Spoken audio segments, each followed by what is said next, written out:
Ich glaube dem kein Wort. Es ist dem Feind gelungen, die Front in breiter Formation zu durchbrechen. Im Süden hat der Gegner Zossen genommen und stößt auf Stahnsdorf vor. Der Feind operiert jetzt am nördlichen Stadtrand zwischen Frohnau und Pankow. Und im Osten ist der Feind bis zur Linie Lichtenberg, Karlshorst gelangt. Mit dem Angriff Steiners wird das alles in Ordnung kommen. Mein Führer, Steiner konnte nicht genügend Kräfte für einen Angriff massieren. Der Angriff Steiner ist nicht erfolgt.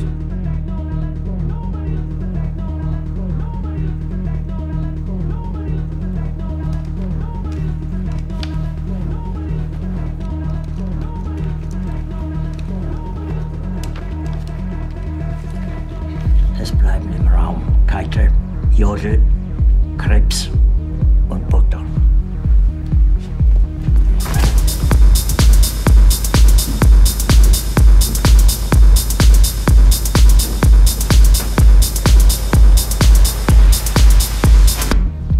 Das war ein Befehl! Der Angriff Steiners war ein Befehl! Wer sind Sie, dass Sie es wagen, sich meinen Befehl zu widersetzen?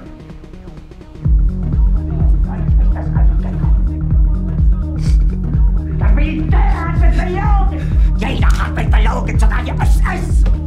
Die gesamte Generalität ist nichts weiter als ein Haufen niederträchtiger, treuloser Feiglinge! Mein Führer, ich kann nicht zulassen, dass die Soldaten, die für Sie verbringen... Nicht Feiglinge! Verreiter, Versager! Mein Führer, was Sie da sagen, ist ungeheuerlich. Die Generalität ist das Geschmeiß des deutschen Volkes!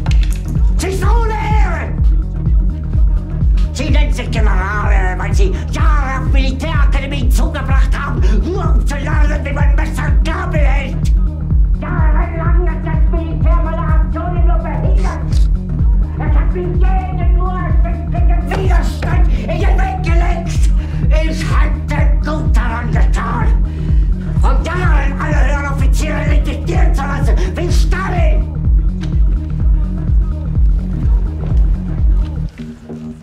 Ich war nie auf einer Akademie. Und doch habe ich allein auf mich gestellt, ganz Europa erobert. Verräter! Der Krieg ist verloren.